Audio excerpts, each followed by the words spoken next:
Japan के प्रधानमंत्री Fumio Kishida और प्रधानमंत्री नरेंद्र मोदी के बीच द्विपक्षीय वार्ता। पीएम मोदी ने दोनों देशों के बीच शांति, समृद्धि और स्थिरता के लिए बताया अहम।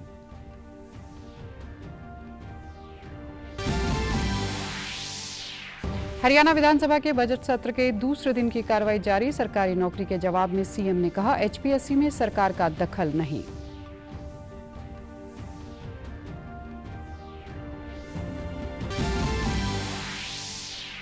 गुरुग्राम विश्वविद्यालय में जल संरक्षण पर राष्ट्रीय कॉन्क्लेव व महाजल मेला कार्यक्रम में पहुंचे राज्यपाल। कहा, जल का दुरुपयोग हमारे लिए निश्चित रूप से चिंता का विषय।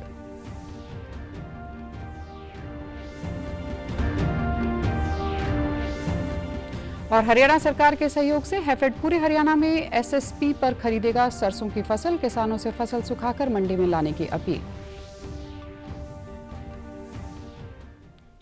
नमस्कार, मैं हूं आरजू। अब समाचार विस्तार से। प्रधानमंत्री नरेंद्र मोदी और जापान के प्रधानमंत्री फूमियो किशिदा के बीच नई दिल्ली में प्रतिनिधिमंडल स्तर की बातचीत हुई। वार्ता के बाद दोनों नेताओं ने संयुक्त रूप से संवेदी समानता सम्मेलन को संबोधित किया। प्रधानमंत्री मोदी ने जापान के प्रधानमंत्री का स्वागत करते हुए कहा, पिछले 1 साल में हम कई बार मिले हैं और हर बार मैंने भारत जापान संबंधों के प्रति उनकी सकारात्मकता और प्रतिबद्धता को महसूस किया है। उनकी आज की यात्रा हमारे आपसी संबंधों को गति देने के लिए बहुत उपयोगी रहेगी। कई बार मिले हैं और हर बार मैंने भारत जापान संबंधों के प्रति उनकी पॉजिटिविटी और प्रतिबद्धता को महसूस किया है। इस साल भारत G20 की अध्यक्षता कर रहा है और जापान G7 की। आज मैंने प्रधानमंत्री किशिदा को भारत की G20 अध्यक्षता की प्राथमिकताओं के बारे में विस्तार से बताया। हमारी G20 अध्यक्षता का एक महत्वपूर्ण स्तंभ ग्लोबल साउथ की प्राथमिकताओं को आवाज देना है। वसुधैव कुटुंबकम को मानने वाली संस्कृति सभी को साथ लेकर चलने में विश्वास रखती है। प्रधानमंत्री मोदी ने कहा कि हमारी मुलाकात एक और कारण से भी विशेष है। इस साल भारत G20 की अध्यक्षता कर रहा है और जापान G7 की, इसलिए हम अपनी प्राथमिकताओं और हितों को साथ लेकर इस पर साथ काम करेंगे। इस मौके पर जापान के प्रधानमंत्री फूमियो किशिदा ने बताया कि उन्होंने प्रधानमंत्री मोदी को G7 हिरोशिमा शिखर सम्मेलन में औपचारिक रूप से आमंत्रित किया है और उन्होंने मौके पर ही उनका निमंत्रण स्वीकार कर लिया है। At a lecture event hosted by the ICWA. It gives me a great pleasure to be able to unveil my new vision on the soil of India, which is our indispensable partner in realizing FOIP. I am looking forward to welcoming Prime Minister Modi in Hiroshima in May and to once again visiting India on the occasion of G20 New Delhi Summit. Japan के प्रधानमंत्री Fumio Kishida Bharat की 2 दिन की यात्रा पर आज सुबह नई दिल्ली पहुंचे। इलेक्ट्रॉनिक्स और आईटी राज्य मंत्री राजीव चंद्रशेखर ने हवाई अड्डे पर उनकी आगवानी की। लोकतंत्र पर राहुल गांधी की टिप्पणी और अन्य मुद्दों को लेकर गतिरोध के चलते संसद के दोनों सदनों की कार्रवाई कल तक के लिए स्थगित कर दी गई। संसद के दोनों सदनों में आज भी लोकतंत्र पर राहुल गांधी की टिप्पणी और अदानी समूह के मुद्दों को लेकर गतिरोध जारी रहा। आज सुबह लोकसभा की बैठक शुरू होने पर सत्ताधारी दलों के सदस्यों ने राहुल गांधी से उनकी टिप्पणियों पर क्षमा याचना की मांग करते हुए नारे लगाए। वहीं कांग्रेस, डीएमके, एनसीपी और अन्य दलों के सदस्य अडानी समूह के मुद्दे की संयुक्त संसदीय समिति से जांच की मांग पर अड़े रहे। लोकसभा अध्यक्ष ओम बिरला ने सदस्यों से बार-बार कार्रवाई चलने देने की अपील की, लेकिन हंगामा जारी रहा। उन्होंने प्रश्नकाल शुरू करने का भी प्रयास किया, जो बेकार रहा। बाद में सदन की कार्रवाई 2 बजे तक के लिए स्थगित कर दी गई। हरियाणा विधानसभा बजट सत्र के दूसरे चरण के दूसरे दिन की कार्रवाई प्रश्नकाल के साथ शुरू हुई। विधायक धर्म सिंह छोकर ने अतिथि शिक्षकों का मुद्दा उठाया। इसका जवाब देते हुए मुख्यमंत्री मनोहर लाल ने कहा कि हरियाणा लोक सेवा आयोग एक स्वायत्त संस्था है। अधिकारियों व कर्मचारियों की भर्ती करने की प्रक्रिया संस्था अपने स्तर पर ही तय करती है। इसमें सरकार किसी प्रकार का दखल नहीं करती है। HPSC अपने आप में एक ऑटोनोमस बॉडी है, selection of officers and civil servants, उस नाते से वो अपना प्रोसीजर अपने आप तय करते हैं। अपने आप तय करते हैं, इतना है कि ट्रांसपेरेंसी अगर नहीं है कोई, उसमें कोई गड़बड़ हुई है तब तो उनको कह सकते हैं कि ट्रांसपेरेंट नहीं है। लेकिन किस प्रकार का वो एग्जाम लेंगे, कैसे लेंगे, क्या क्वेश्चन है, उनके अपने पाठ्यक्रम होते हैं और वो पाठ्यक्रम पब्लिश करते हैं एडवर्टाइजमेंट के साथ कि ये पाठ्यक्रम है। उस पाठ्यक्रम के बाद जब उतना समय होता है कि उसके हिसाब से वो तैयारी करते हैं। अब वो ऑब्जेक्टिव लेंगे, लिखित लेंगे, ये काम HPSC का, उसमें हमारा कोई इंटरफेरेंस नहीं है। इस दौरान कांग्रेस विधायक आफ्ताब अहमद ने पीपीपी वेरिफिकेशन के बाद 8,41,000 को राशन बंद होने का मुद्दा उठाया तो डिप्टी सीएम दुष्यंत चौटाला ने जवाब देते हुए कहा कि सरकार ने सत्यापन के बाद 12 लाख नए राशन कार्ड बनाए हैं जो सरकार के नियमों के दायरे से बाहर थे। उन कार्डों को रद्द किया गया। इनेलो विधायक अभय चौटाला ने डाक जोन का मुद्दा उठाया तो स्पीकर ने दूसरा सवाल जोड़ने पर उन्हें टोका। इस पर दोनों में बहस हो गई तो स्पीकर ने उन्हें नेम कर सदन से बाहर कर दिया। इस दौरान मुख्यमंत्री मनोहर लाल ने भी आपत्ति जताई और सदन के सदस्यों से गरिमा बनाए रखने की अपील की।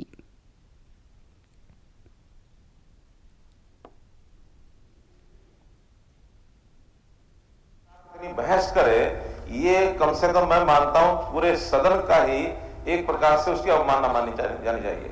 ये बहस का विषय कभी नहीं होना चाहिए। सदन की बात का एक मर्यादा पूर्वक पालन करना चाहिए। ये जो बहस का विषय ये कभी नहीं करना चाहिए। अगर इसके बाद आगे होता तो इसका संज्ञान लेना चाहिए। गुरुग्राम विश्वविद्यालय में जल संरक्षण पर राष्ट्रीय कॉन्क्लेव महाजल मेला कार्यक्रम करवाया गया। इसमें राज्यपाल बंडारू दत्तात्रेय ने कहा कि केंद्र व हरियाणा सरकार पूरी गंभीरता से कार्य करते हुए जल संरक्षण की दिशा में विभिन्न योजनाओं के माध्यम से निरंतर प्रयास कर रही है। उन्होंने प्रदेशवासियों से आह्वान किया कि हम सभी को जल संरक्षण के साथ जल प्रबंधन पर भी विचार करना होगा। राज्यपाल ने कार्यक्रम में विश्वविद्यालय के विद्यार्थियों को जल संरक्षण की शपथ दिलाने के बाद कहा कि प्रकृति ने हमें बहुमूल्य चीजों से नवाजा है जिसमें जल भी है। उन्होंने कहा कि जल उपलब्धता में प्रकृति की ओर से कोई कमी नहीं है। वर्तमान में जिस प्रकार से जल का दुरुपयोग हो रहा है वह हमारे लिए निश्चित रूप से चिंता का विषय है। इसके लिए हमें पानी के अनुकूल फसलों को उगाने के लिए लोगों को प्रेरित करने की जरूरत है जिसमें पानी का बेहतर उपयोग हो। राज्यपाल ने कहा कि मिशन अमृत सरोवर योजना के तहत 1274 तालाबों को अमृत सरोवर योजना के अंतर्गत चिन्हित किया गया है जिसमें 1231 ग्रामीण व 43 शहरी तालाब शामिल हैं। हैफेड के चेयरमैन कैलाश भगत ने कैथल में एक प्रेस वार्ता में दावा किया कि हरियाणा सरकार के सहयोग से हैफेड पूरे हरियाणा की मंडियों से सरसों की खरीद एसएसपी पर करेगी। किसी भी किसान को फसल बेचने में कोई दिक्कत नहीं आने दी जाएगी। इसके लिए अधिकारियों को भी दिशा निर्देश दिए हैं कि वह किसानों का सहयोग करें। उन्होंने कहा कि फसल को सुखाकर किसान मंडी में लेकर जाएं। उन्होंने कहा कि कैथल में इसी वर्ष मसाले, ड्राई फ्रूट, दालों की हाइजीनिक पैकिंग का प्लांट लग जाएगा जिससे यहां पर रोजगार के अवसर बढ़ेंगे और लोगों को कम दामों पर साफ सुथरा खाने का सामान मिलेगा। जिम्मेदार को एमएसपी से नीचे का रेट नहीं मिलना चाहिए। आप अपनी कमर्शियल खरीद को शुरू कर दो और हमने कमर्शियल खरीद को शुरू करके 8% तक के मॉइस्चर का टोटल माल हरियाणा प्रदेश की किसी भी मंडी के अंदर जो आ रहा है उसको 5450 में लेने का काम किया। दालें हों, ड्राई फ्रूट हो, मसाले हो, जो आइटम यहाँ बनेंगी, जो आइटम हम बाहर से परचेज करेंगे वो सोर्टेक्स होके और एक अच्छी क्लीनिंग करके एक अच्छी क्वालिटी की चीज पैदा करके उसको कम से कम रेट में देने का काम करेंगे कि एक गरीब आदमी जो है वो एक अमीर आदमी की तरह अपनी जिंदगी बिता सके। ये हमारा बिल्कुल एक एम है और उस एम को 1 साल के अंदर अंदर हम पूरा करेंगे। कैथल के किसानों ने कहा कि सरकार किसानों के हितों में लगातार योजनाएं बना रही है। एमएसपी पर फसल बिकने से उन्हें अच्छा लाभ मिलेगा। सरसों का, इससे सरसों की उपज हुई है और किसान बहुत खुश हैं इससे। और जो भी आगे योजनाएं सरकार किसानों के लिए चला रही है, जैसा कि हमारा जो फैसला था कि किसानों को आय दोगुनी हो, इससे सरकार ने किसानों को मालामाल किया है। केंद्र सरकार की और हरियाणा सरकार की जो उपलब्धियां रही हैं किसानों के लिए, समर्थन मूल्य पर खरीद करने का जो साहसिक निर्णय इस सरकार ने लिया, मोदी और मनोहर सरकार ने, ये बहुत ही किसान हित में निर्णय है। अब सरसों का रेट ये व्यापारी प्राइवेट वाले कम रेट में खरीदे, सरकार की खरीद शुरू हो गई, अब वो ऊपर रेट में ले रहे हैं वो भी। आपराधिक मामलों में वांछित वारिस पंजाब के WPD के कार्यकर्ताओं के विरुद्ध पंजाब पुलिस ने रविवार को अपनी कार्रवाई जारी रखी। पुलिस ने राज्य में शांति और कानून व्यवस्था को भंग करने की कोशिश करने वाले व्यक्तियों को रोकने के लिए गिरफ्तारियां भी की।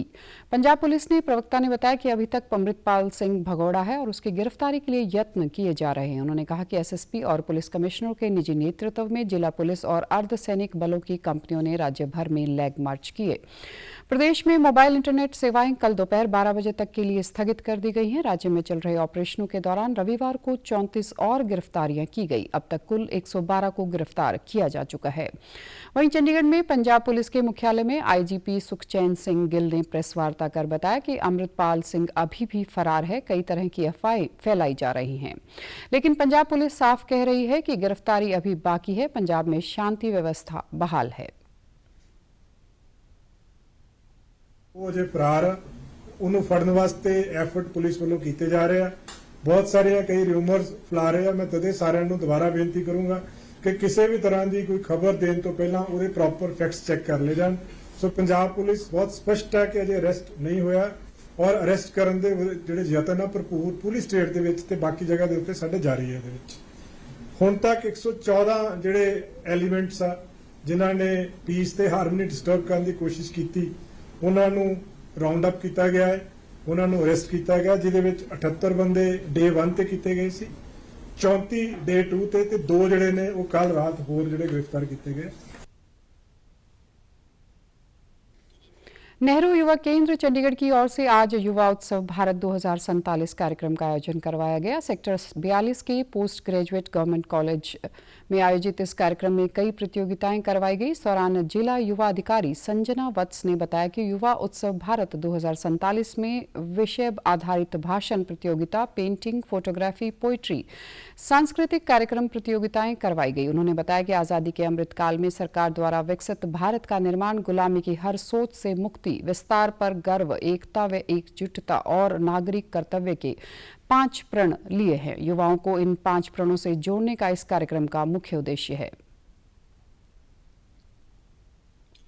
DD न्यूज पर हर महीने के आखिरी रविवार को मन की बात कार्यक्रम के जरिए प्रधानमंत्री नरेंद्र मोदी करोड़ों लोगों से सीधे जुड़ते हैं। 3 अक्टूबर 2014 को पहली बार PM ने जनता से मन की बात साझा की थी।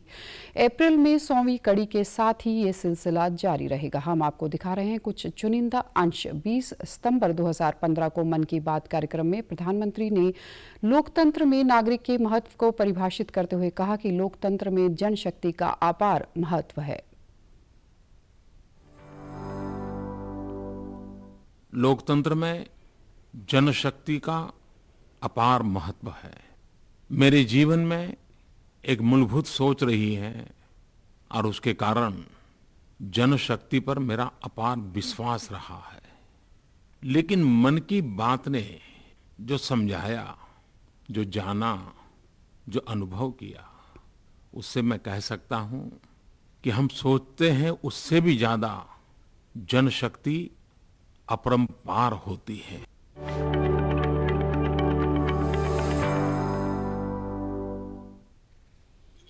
मंत्रोच्चारण व शंखनाद की ध्वनि के बीच कल से सरस्वती तीर्थ के तट पर चैत्र चौदस मेला पेवा में शुरू हुआ। 21 मार्च तक चलने वाले इस मेले में हरियाणा, पंजाब, हिमाचल, उत्तर प्रदेश तथा आसपास के राज्यों से लाखों श्रद्धालु पहुंच रहे हैं। मेले का उद्घाटन मेला प्रशासक व SDM सोनू राम व नगर पालिका पेवा के चेयरमैन आशीष चक्रपाणी ने किया। इस अवसर पर मेला प्रशासक सोनू राम ने कहा कि चैत्र चौदस मेला हिंदू सिख एकता का प्रतीक है, जिसमें देश भर से लोग अमावस के अवसर पर स्नान करेंगे। 2 दिन में करीब 5 लाख से भी अधिक लोगों की मेले में पहुंचने की संभावना है। नगर पालिका पेवा चेयरमैन आशीष चक्रपाणी ने कहा कि चौत्र चेदस के कारण पेवा तीर्थ नगरी की पूरे विश्व में एक अलग पहचान बनी है। इसी के साथ यहां हरियाणा सरकार द्वारा जनहित में शुरू की गई योजनाओं के बारे में लोगों को जानकारी भी उपलब्ध होगी।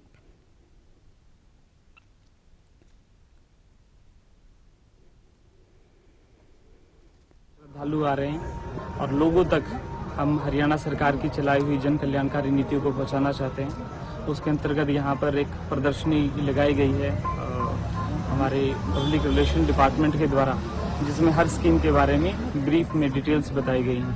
तो मैं अनुरोध करूँगा जितने भी हमारे क्षेत्रवासी हैं या मेला में जो आगंतुक हैं वो यहाँ पर आएँ और देखें कि हरियाणा सरकार की नीतियाँ क्या हैं, किन नीतियों के तहत वो कवर होते हैं और उनका ज़्यादा से ज़्यादा भाग लें। सरकार की नीतियों के विषय में जो है जानकारी, गहन जानकारी प्रदान की गई है ताकि आम लोग जो हैं वो उससे परिचित हो सकें और जिस भी स्कीम में उनकी पात्रता बनती है उसका वो लाभ उठा सकें। तो मेरी सभी लोगों से, मेले में आने वाले लोगों से और क्षेत्रवासियों से यही अपील है कि वो आएँ और सरकार द्वारा जो है जो स्कीम्स जनहित में चलाई जा रही हैं उनकी जानकारी इस जो है प्रदर्शनी में प्राप्त करें और जिस भी संबंध में उनकी पात्रता बनती है उसका वो लाभ उठाएं। और मेले में आने वाले लोगों से भी यही अपील है कि सरकार की जो जन कल्याण की नीतियाँ हैं वो जो है उनके बारे में जो है वो जानकारी प्राप्त करें। अब खबरें फटाफट।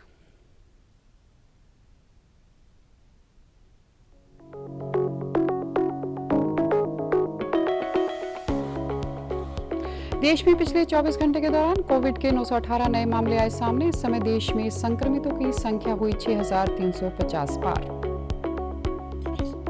पीएम ने मत्स्य संपदा योजना के लाभ दर्शाने के सिरसा के किसानों के प्रयासों को सराहा। सांसद सुनीता दुग्गल ने ट्विटर पर साझा की जानकारी।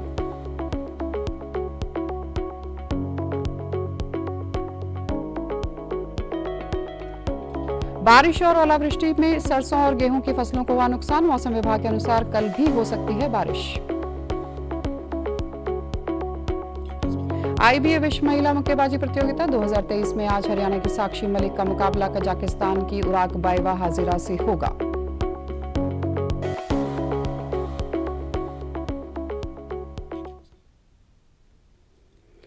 समाचारों में आज इतना ही। नमस्कार।